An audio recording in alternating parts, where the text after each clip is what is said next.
Hi hello எல்லாருக்கும் வணக்கம். Pregnancy டைமில் லாஸ்ட்டு மந்தில் வந்து அவ்வளோவா பசிக்காது அப்படின்னு சொல்லுவாங்க. எனக்கு என்னமோ இன்றைக்கி நிறைய சாப்பிடணும் போல் தோணிக்கிட்டே இருந்தது.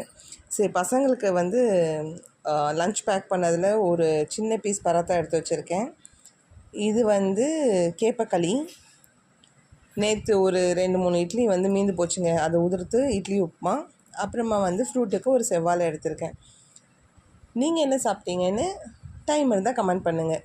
மீண்டும் உங்களை வேறு வீடியோவில் பார்க்குறேன். இதே மாதிரி டெய்லியும் நான் வந்து பிரேக்ஃபாஸ்ட் ரெசிபி போடுவேன்னு கேட்டால் கண்டிப்பாக போட மாட்டேன். ஏன்னா இத்தனை வெரைட்டியெல்லாம் நம்ம பண்ண மாட்டோம். இட்லி உப்புமா, கேப்பக்களி, பரோட்டா அந்த மாதிரிலாம் பண்ண மாட்டோம். நம்ம எப்போவுமே ஒரு பிரேக்ஃபாஸ்ட் தான், ஒரு உணவு தான் சாப்பிடுவோம். பழமோ இல்லை ஏதோ ஒரு டைப் ஆஃப் லன்ச் பிரேக்ஃபாஸ்ட் தான் எடுப்போம். அதனால் இது ரெகுலர்லாம் வராது. சும்மா இன்றைக்கி நிறைய இருந்ததுன்னு சும்மா எடுத்து போட்டேங்க. மீண்டும் உங்களை வேறு வீடியோவில் பார்க்குறேன். Until then, bye.